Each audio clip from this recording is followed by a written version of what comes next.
History میں اور M اے کے کورس کی جو ہسٹری کی کتاب ہوتی ہے اسلامیات کی، اس میں بھی لکھتے ہیں ایک عبداللہ ابن سبا تھا اور وہ یہ پھیلایا کرتا تھا علی خدا ہے، علی پہ وحی آتی ہے، یہ شیعہ جو ہیں وہی عبداللہ ابن سبا کی پیداوار ہیں۔ ہمارا کیا تعلق عبداللہ ابن سبا سے؟ ارے وہ نصیر تھا، وہ تبلیغ کر رہا تھا، پتہ تو لگاؤ کہ وہ نصیری کیوں بنا، اس نے نیا فرقہ کیوں بنایا، لوگ بڑھتے کیوں چلے گئے؟ پہلے 13 تھے، پھر 1300 ہوئے، پھر 13,000 ہوئے، اتنے ہوئے کہ ملک شام بھر گیا، وہاں سب آباد ہو گئے جا کے۔ ابھی گفتگو کریں گے کہ شام میں کیوں آباد ہوئے، کہیں اور کیوں نہیں جا کے آباد ہوئے؟ یہ کون سی جگہ ملی نصیریوں کو آبادی کے لیے؟ شام میں، دمشق میں، سیریا میں کیوں جا کے آباد ہو گئے یہ نصیری؟ ابھی بات کرتے ہیں کہ اس ملک کا انتخاب کیوں کیا؟ علی کو پتہ چلا، علی نے کہا نصیر کو بلاؤ، نصیر کو بلایا گیا، مولا علی نے کہا توبہ کر، اپنے عقیدے سے توبہ کر، میں خدا نہیں ہوں، میں اللہ کا بندہ ہوں، میرا رب اللہ ہے جس کی میں عبادت کرتا ہوں۔ کہا نہیں، میں تو پہچان چکا ہوں آپ کو، آپ بشر کے روپ میں خدا ہیں، اور جتنے کام آپ نے کیے ہیں یہ خدا کے علاوہ کوئی کر نہیں سکتا، ساری شان آپ میں خدا کی ہے، اس کائنات پر آپ کا حکم چلتا ہے، میں آپ کو ہی خدا مانتا ہوں۔ علی نے پھر سمجھایا، کئی بار بلایا، کئی بار سمجھایا، آخر میں تلوار نکالی اور کہا اگر اب تو باز نہ آیا اپنے عقیدے سے تو علی تجھے قتل کر دے گا۔ اس نے کہا قتل کر دیجئے، اس لیے کہ خدا جس کو چاہتا ہے مارتا ہے، جسے چاہتا ہے زندہ، قتل کر دیجئے، قتل کر دیجئے۔ علی نے تلوار نکالی اور اسے قتل کر دیا، سر کاٹ دیا اس کا، نصیر کا سر کاٹ کے علی واپس اپنے خیمے میں گئے۔ شور ہوا، نصیر مارا گیا، نصیر مارا گیا، وہ جو بدعقیدہ تھا علی کو خدا کہتا تھا وہ مارا گیا، علی نے اسے مار دیا۔ جب شور ہوا، عبداللہ ابن عباس علی کے چہیتے شاگرد باہر آئے اور اس کی لاش کو دیکھا اور کہا کہ علی کو سمجھانا چاہیے تھا، جلدی مار دیا، شاید باز آ جاتا، حجت تو تمام کرتے۔ اب یہ بات پھیلی، لوگوں نے آ کے علی سے کہا آپ نے اسے جلدی مار دیا، شاید سمجھ جاتا کہ کائنات کا رب اللہ ہے، آپ اللہ نہیں، آپ نے سمجھایا نہیں، گردن اڑا دی۔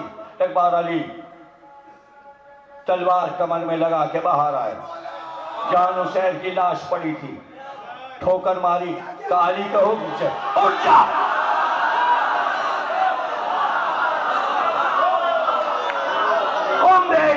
اٹھ جا۔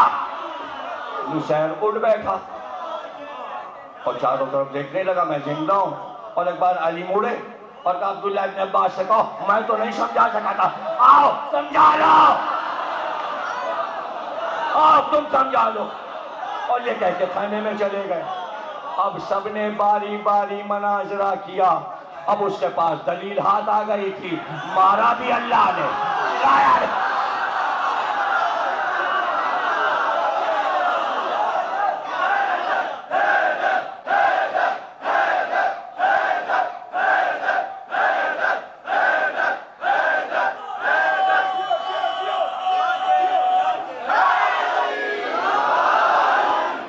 حجت تمام کرو، حجت تمام کرو۔ اب یہاں پر غور کرنے والی بات یہ ہے کہ یہ اعتراض علی پر ہو کہ حجت تمام نہیں ہوئی تو اس کے معنی مشکل گھڑی ہے، حجت تمام ہونے کی کوئی سعد مقرر ہے، ورنہ علی کے لیے مشکل تھا حجت تمام کرنا، نہیں سمجھے، ایک سیکنڈ میں حجت تمام کر دیتے، نہیں کوئی سعد مقرر ہے کہ دلیل خود بخود آئے گی اور اس وقت علی اعلان کریں گے، اور وہ وقت آ گئے۔ آپ نے کہا سمجھا لیا، سب نے سمجھا لیا، کیا ہوا؟ کہا نہیں وہ تو اب تک یہی کہہ رہا ہے علی میرے رب ہے، علی میرے خدا ہے. کلاؤ اس کو درخت میں سامنے باندھ دو، چاروں لکڑیاں جمع کرو، آگ لگا دو، اسے خاک کر دو جلا کر. اس نے کہا آپ میرے اللہ ہیں، جو چاہے کریں، آپ مارتے ہیں، آپ جلاتے ہیں، لیکن میری آخری وصیت. کہا کیا ہے تیری آخری وصیت؟ کہا میرے قبیلے والوں، میرے گاؤں والوں کو بلوا دیا جائے. علی نے حکم دیا اس کے سارے گاؤں والوں کو، دیہات والوں کو بلا لو، اس کے قبیلے والوں کو بلا لو، سب آ کے جمع ہو گئے. جب سب آ کے جمع ہو گئے اس نے خطبہ دیا، تقریر کی. کہا اے میرے عزیزوں رشتہ داروں، میں تو مارا جاؤں گا لیکن میں تمہیں وصیت کرتا ہوں اپنے رب کو پہچان لو، یہی علی تمہارا رب ہے. نصیری پڑھنے لگے، نصیری پڑھنے لگے، اور اس نے آخری جملہ چلنے سے پہلے یہ کہا یہی تمہارا رب ہے، یہی تمہارا رب ہے، یہ کبھی نہیں مرے گا. جیسے ہی اس نے یہ کہا علی مسکرائے، دلیل آئی. علی کے بعد دلیل آئی. اس نے مسجد کوفہ میں جب ضرورت پڑی تو کہا پشتوں میں رب الکعبہ. آج علی کامیاب ہو گیا، آج علی کامیاب. اگر علی شہادت کو نہ پسند کرتے تو کائنات میں ایک ہی خدا ہوتا. شہادت کو پسند اس لیے کیا میں نہ رہوں تو رہے، میں نہ رہوں تو رہے. تو اللہ نے کہا نہیں نہیں، میں بھی رہوں تم بھی رہو، میں بھی رہوں تم بھی رہو.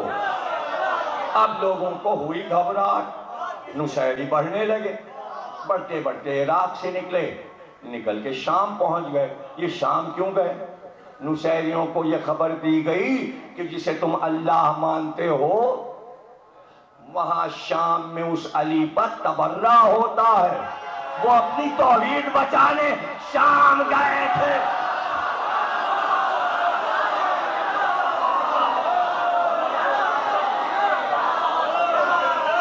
بھائی آپ اپنی توحید بچا رہے ہیں، آپ اپنے اللہ کو بچا رہے ہیں، آپ اپنے لا الہ کو بچا رہے ہیں، آپ اپنے دین کو بچا رہے ہیں، قربانیاں دے رہے ہیں، کافروں مشرکوں سے لڑتے چلے آ رہے ہیں کب سے؟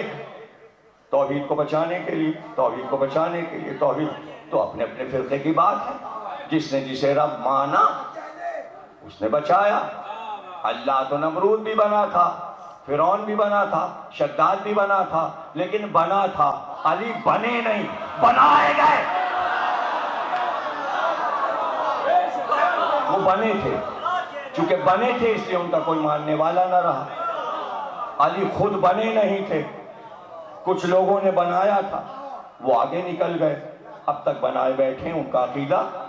شام میں نکل گئے، شام چلے گئے. کہ تو صحیح، اب جو یہاں علی پہ تبرہ ہو اب شام میں جا کے دیکھ لیجئے، اب معاویہ کا دور نہیں ہے، نصیریوں کا دور ہے.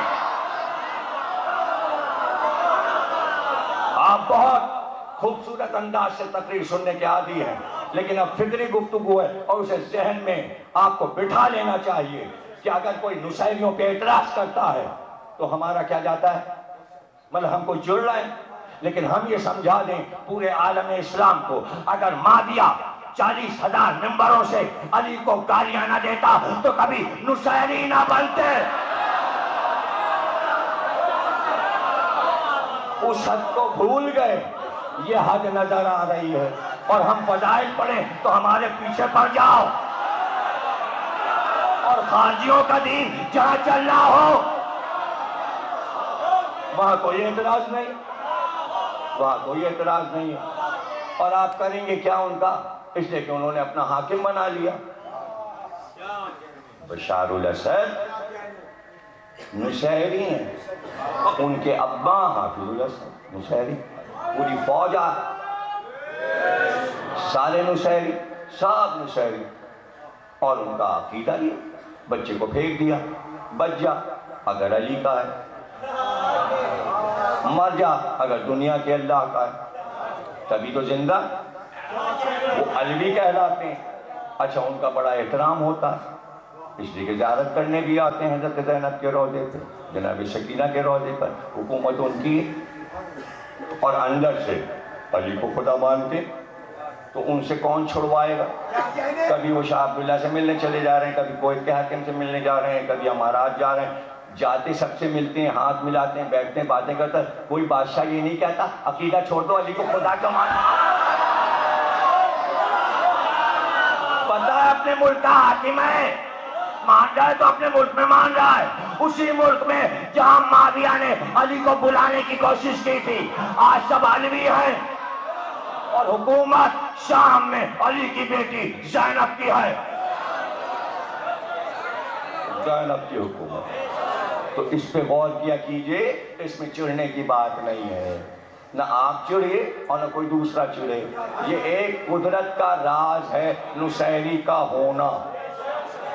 یہ جواب ہے اس بات کا کہ علی ایسی ہستی پر تبرہ کیا گیا، اس کا جواب ہے کہ جو خدا مثال تھا اس پہ تبرہ، یہ جواب ہے تبرہ بازی کا جو علی پر ہوا۔ اس کا جواب ہے کہ علی کو تم نے سمجھا کہاں؟ اگر علی اپنے آپ کو ظاہر کر دیتے، جملہ لے لو، اگر علی اپنے آپ کو ظاہر کر دیتے تو نصیری کیا، وہابی، اہل حدیث،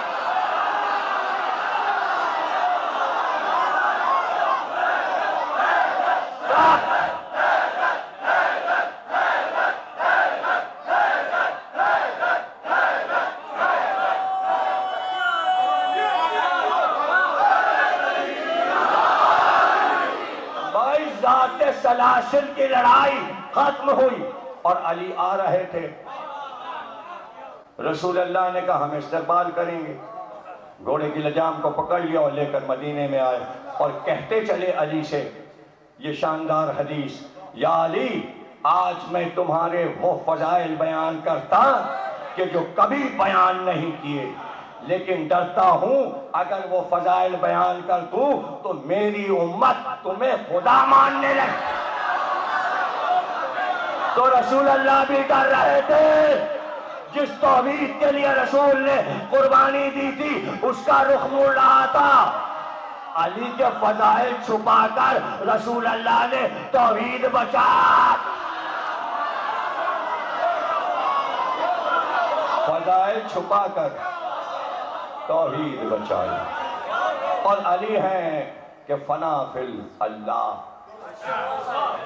محبت ایسی تھی، عشق ایسا تھا، عشق الہی، جہاں جہاں ذرا سی بھی کوئی منزل ایسی آ رہی تھی کہ رخ کہیں کا کہیں مڑ جائے، علی اس راستے سے ہٹ جاتے تھے، علی اس راستے سے ہٹ جاتے تھے۔ خیبر میں جب مرہب کو مارا اور در خیبر کو اکھاڑا تو ہر ایک نے کہا علی ایسی طاقت، یعنی منزل وہاں بھی یہی آ گئی تھی، اس لیے کہ پورا اسلام تباہ ہونے والا تھا، مسلمان یہودیوں کے ہاتھے ختم ہو رہے تھے۔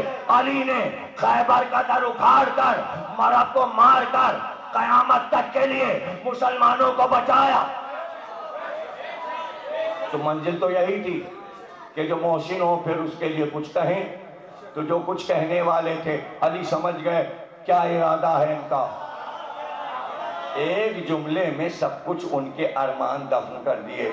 کہ علی در خیبر اکھاڑ لیا، مرہب کا خود جو لوہے اور پتھر کا تھا اسے کاٹ کر زمین تک ذوالفقار لائے، یہ تو اچنبا تھا۔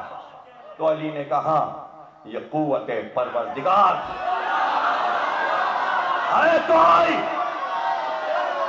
ہے کوئی اللہ کا ماننے والا علی جیسا کہ اپنی ہر بات کا کریڈٹ اللہ کو دیتا جاتا ہے اور توحید کو بچاتا جاتا ہے۔ ہم سے کہہ رہے ہو کہ ہم علی کو خدا مانتے ہیں، شرم آنی چاہیے، لفظ منہ سے نکالتے وقت شرم آنی چاہیے کہ یہ نصیریت کی طرف جا رہے ہیں۔ ہم کیوں نصیریت کی طرف جائیں گے؟ کاہے کے لیے نصیریت کی طرف جائیں گے؟ اس لیے کہ ہم نے علی کی معرفت حاصل کی، ہم نے علی کی معرفت حاصل کی۔ ہاں جب کہا دنیا نے، کہا جب سندھ کا سفر علی نے کیا اور لوگوں نے شکایت کی، جب سندھ آئے خیبر کو فتح کر کے درہ خیبر سے ہوتے ہوئے سندھ میں داخل ہوئے، مکران ہوتے ہوئے واپس گئے، جہاں جہاں قدم بنتے گئے پتھر پہ لوگ کلیجے سے لگاتے گئے۔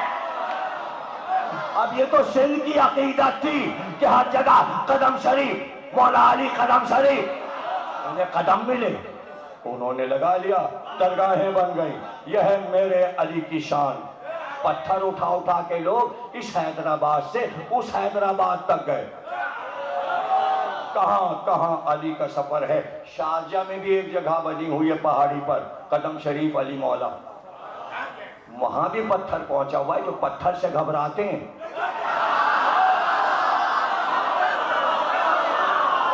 جو پتھروں سے گھبراتے، وہاں بھی یہ مقام بنا ہوا۔ کہاں کہاں علی کے قدم ہیں، کہاں کہاں علی کے قدم ہیں۔ اور بلوچستان کی طرف جائیے تو کیا کچھ عجائبات علی کے نظر آتے ہیں۔ یہ سب مظہر العجائب کے عجائبات ہیں، اور ان ساری منزلوں سے علی کتنی آسانی سے گزرے۔ ان کا کہ بھئی یہ دریائے سندھ جو ہے یہ سیلاب لاتا ہے اور گاؤں کے گاؤں ڈوب جاتے ہیں، گاؤں برباد ہو جاتے ہیں، ہماری فصلیں برباد ہو جاتی ہیں۔ اس دریا کا رخ موڑ دیجئے۔ انہیں پتا تھا علی دریا کا رخ موڑ سکتے ہیں، معرفت حاصل کر لی تھی سندھ والوں نے، جبھی تو یہاں اب علی علی ہو رہا ہے، تو علی علی ہو رہا ہے۔ ہر تیسرے سندھی کا نام علی پر ہوتا ہے، ہر سندھی کے گھر پہ علم ہوتا ہے، تو یہ علم ہوتا ہے، تو یہ علی کی محبت نہیں تو اور کیا ہے؟ سب علی کی محبت میں سرشار ہیں۔ آپ نے دریا کا رخ موڑ دیا۔ یہ تو دریا اب بہ رہا ہے، ہوائی جہاز سے دیکھیں کدھر کدھر سے ہوتا ہوا جا رہا ہے۔ یہ اس کا روٹ نہیں تھا، علی نے اس کا روٹ بدلا۔ پھر انہوں نے کہا ایک اژدہا ہے پہاڑی پر، وہ آتا ہے ہمارے بچے کھا جاتا ہے۔ آپ نے کہا اچھا، آپ گئے، لوگوں نے کہا یہ سو رہا ہے مار دیجئے، کہ دشمن کو ہم دھوکے سے نہیں مارتے۔ ٹھوکر سے اسے اٹھایا، جب وہ مقابل آیا تو ذوالفقار سے اس کے ٹکڑے کر دیے۔ علی کے لیے کیا مشکل تھا، جو جھولے میں اژدہے کو مار چکا ہو، تو جوانی میں اژدہا کیا تھا، کیا تھا۔ اب وہاں تک گئے کافرستان تک علی، اور وہاں کالے کافر نے علی پہ حملہ کیا۔ لوگوں نے شکایت کی ہمیں پریشان کرتا ہے جنگل سے آ کے۔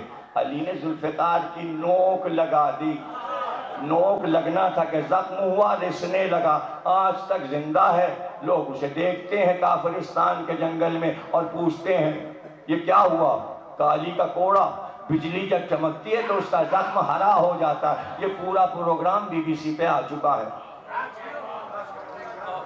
رضا علی عابدی نے پیش کیا ہے۔ وہ جا کے ملے ہیں کالے کافر سے۔ ارے بھائی عجائبات ابھی بھی ہیں علی کے، دنیا میں نکلیے تو، لوگوں سے ملیے تو، لوگوں سے پوچھئے تو۔ ہم تو بس اتنا ہے کہ بیان کر دیتے ہیں اور راہ بتا دیتے ہیں معرفت علی کا راستہ کیا ہے، معرفت علی کا راستہ کیا ہے۔ اور یہ گھرانہ آپ بات کرتے ہیں ایک علی نہیں، اگر 14 ایک جگہ آ جاتے تو محمد سے مہدی تک سب کو دنیا خدا مان لیتی۔ آپ اس پہ حیران ہو گئے، صرف عباس اگر آ کے کھڑے ہو جائیں۔ یہ تو حسین کی احتیاط تھی کہ اس طرح نگاہوں پہ پردے ڈالے۔ یہ پردے ڈالتے گئے کہ کہیں ہمیں خدا نہ سمجھ لینا، ہمیں خدا نہ سمجھ لینا۔ امام زمانہ سے خط لکھ کے پوچھا گیا حسین ابن روح کے ذریعے کہ یہ بتائیے کہ یوسف ایسے نبی ماں کی قبر سے لپٹے تھے، سوداگر نے منہ پہ تماچا مارا، اللہ عذاب لے آیا، زمین ہلنے لگی، زلزلہ آ گیا۔ ایک تماچا نبی کے بیٹے کے منہ پہ پڑا تو سارے عذاب آ گئے۔ جواب دیجئے، نبی یعقوب سے افضل تھے، رسول اللہ یعقوب سے افضل تھے، حسین یوسف سے افضل تھے، اتنے زخم کھائے ہوئے کربلا میں کھڑے تھے، اللہ نے مدد کیوں نہیں کی، عذاب کیوں نہیں لایا، طوفان کیوں نہیں لایا؟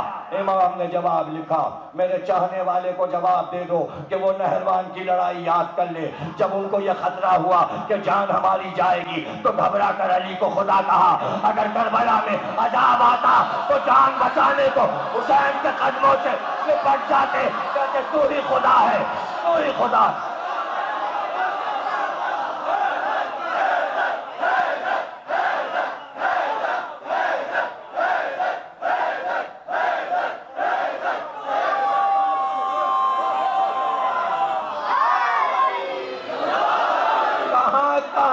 خدائی کو بچایا ہے۔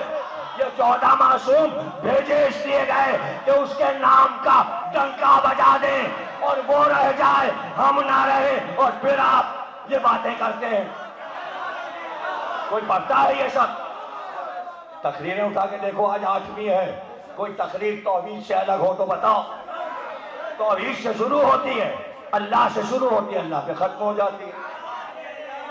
ساری تقریریں تو توحید، میرا موضوع ہی توحید ہے، میرا تو موضوع ہی اللہ ہے، وہی اللہ جو 72 فرقوں کا اللہ ہے، کوئی الگ اللہ نہیں، وہی اللہ جسے دنیا اللہ مان رہی ہے، ہم بھی اسی کو مان رہے ہیں، لیکن جس طرح ہم منوا رہے ہیں کوئی منوا کے دکھائے تو ہم کیا؟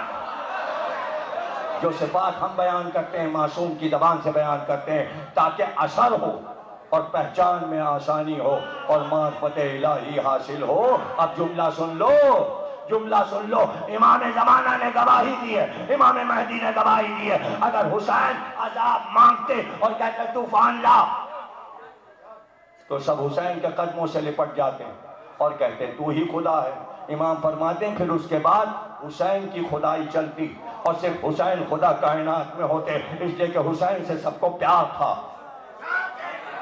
پیار بڑھتا جاتا اور خدا مانتے جاتے۔ جملہ سن لو، ملتی ہوئی خدائی کو جس نے چھوڑ دیا وہ یزید کی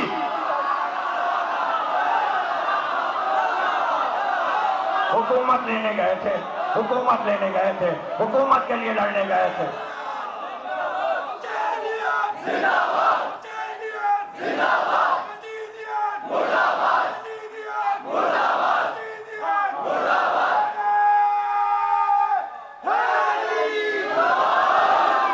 کیا ہے؟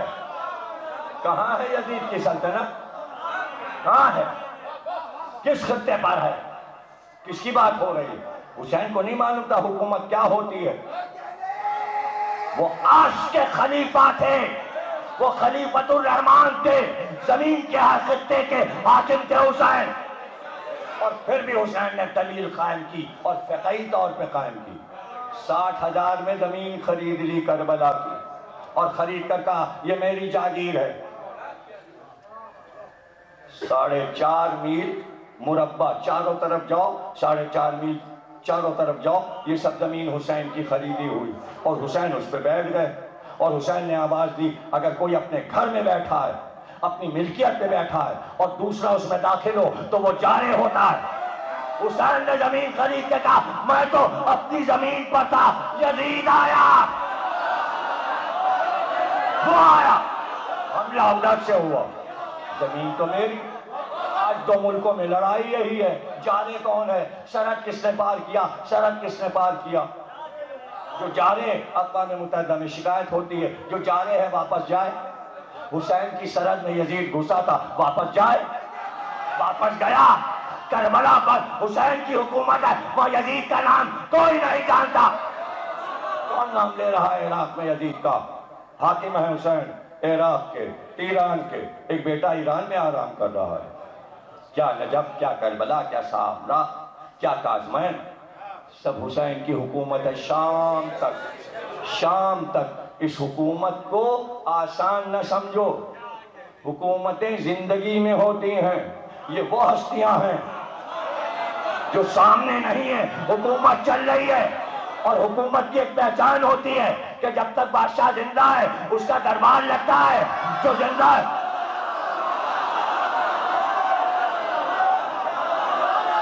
مردہ لوگوں کے لیے اس طرح نہیں بیٹھا جاتا۔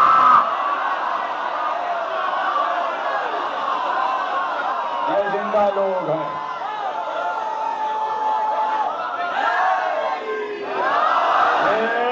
کیا لوگ ہیں، کیا لوگ ہیں. اور کہا عباس یہاں پرچم گاڑ دو، زمین ہماری، دریا ہمارا، پانی ہمارا، خشکی ہماری، یوں تو کائنات ہماری.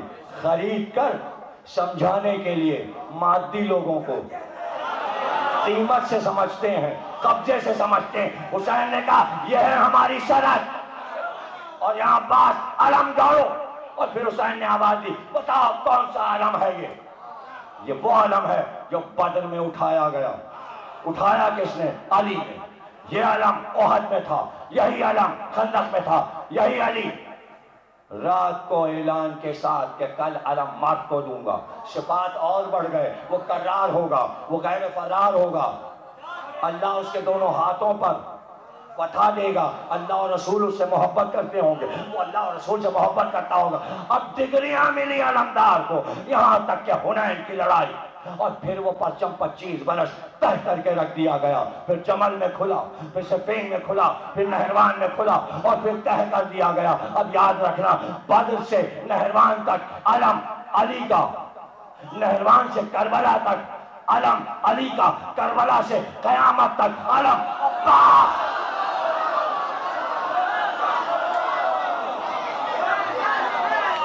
اب علم عباس کا ہے.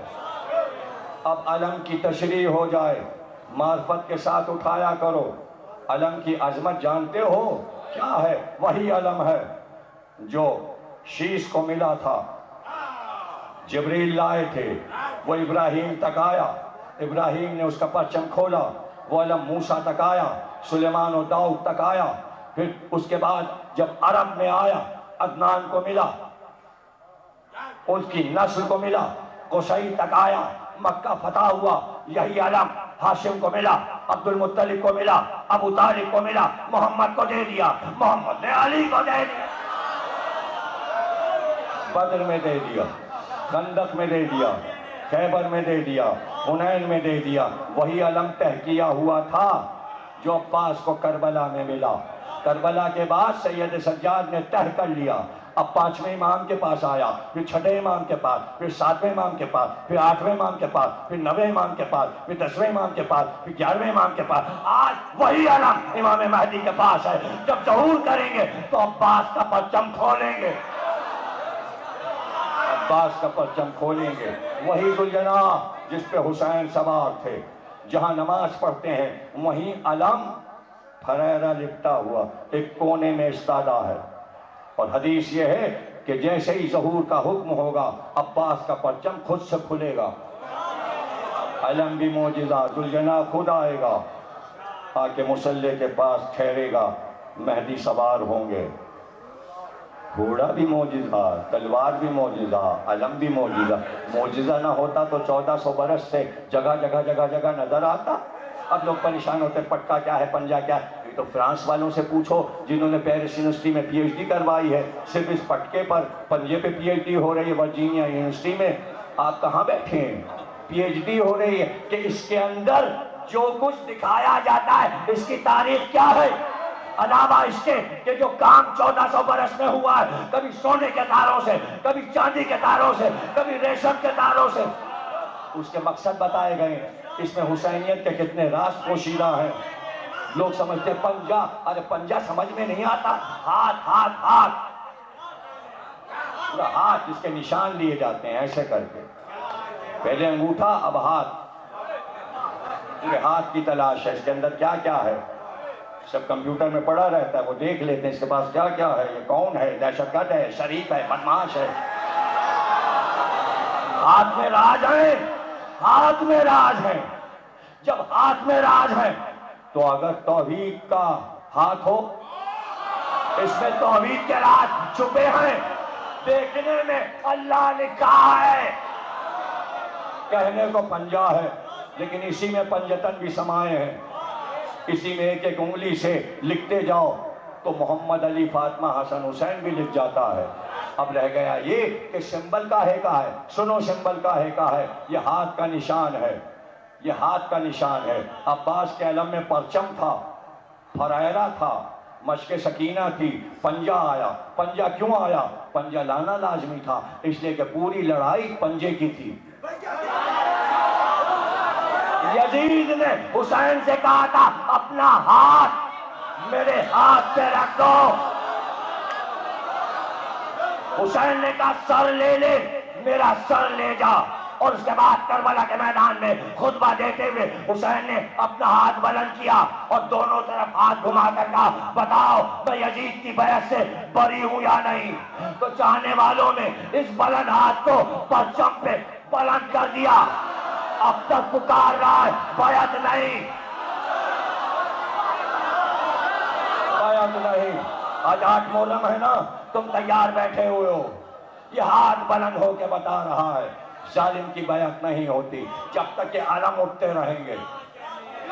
یہ احساس پیدا ہوگا کہ ظلم سے کیسے بچا جائے اور اپنی عزت نفس کو کیسے بچایا جائے، اپنے دین کو کیسے بچایا جائے۔ حسین نے یہ فیصلہ کیوں کیا کہ میرا سر لے جا لیکن ہاتھ نہیں ملے گا؟ اس لیے کہ حسین نے سر کو بھی دیکھا، ہاتھ کو بھی دیکھا۔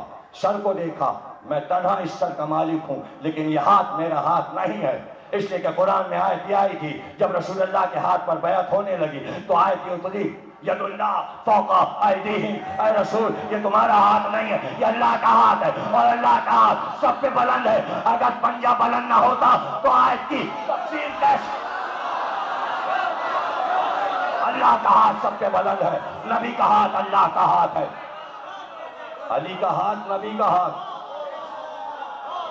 اب سارے اماموں کا ہاتھ محمد کا ہاتھ، محمد کا ہاتھ اللہ کا ہاتھ۔ حسین نے اپنے ہاتھ کو دیکھا، کہا یہ تنہا میرا ہاتھ نہیں ہے، یہ ہاتھ آدم کا ہاتھ ہے، یہ ہاتھ نوح کا ہاتھ ہے، یہ ہاتھ ابراہیم کا ہاتھ ہے، یہ ہاتھ موسیٰ کا ہاتھ ہے، یہ ہاتھ عیسیٰ کا ہاتھ ہے، یہ ہاتھ محمد کا ہاتھ ہے، یہ ہاتھ علی کا ہاتھ ہے، یہ ہاتھ حسن کا ہاتھ ہے۔ اگر میں نے اس ہاتھ کو بچا لیا تو آدم سے لے کر حسن مصطفیٰ تک سب کے ہاتھ بچ جائیں گے۔ اور اگر بیعت کر لی تو گویا آدم نے شیطان کی بیعت کر لی، نوح نے اپنی سرکش قوم کی بیعت کر لی، اور ابراہیم نے نمرود کی بیعت کر لی، موسیٰ نے فرعون کی بیعت کر لی، عیسیٰ نے یہودیوں کی بیعت کر لی، محمد نے ابو جہل کی بیعت کر لی، علی نے اپنے دور کے جاہلوں کی بیعت کر لی،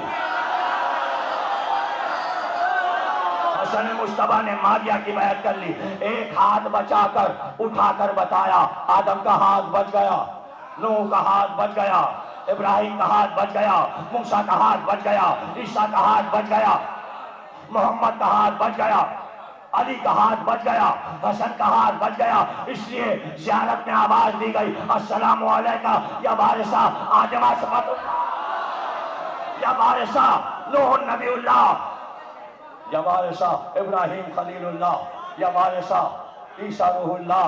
آدم کے وارث حسین کیوں؟ نوح کے وارث حسین کیوں؟ ابراہیم کے وارث حسین کیوں؟ موسیٰ کے وارث حسین کیوں؟ عیسیٰ کے وارث حسین کیوں؟ محمد کے وارث حسین کیوں؟ علی کے وارث حسین کیوں؟ خدیجہ کے وارث حسین کیوں؟ حسن کے وارث، فاطمہ کے وارث حسین کیوں؟ اس لیے کہ آدم کی نبوت بچائی، نوح کی نبوت بچائی، ابراہیم کی نبوت بچائی، ابراہیم کی خلت بچائی، موسیٰ کی حیبت بچائی، عیسیٰ کی روحانیت بچائی، محمد کا دین بچایا، علی کی خلافت بچائی، حسن کا خلق بچایا، سب کی عصمتیں بچائیں۔ ایک ہاتھ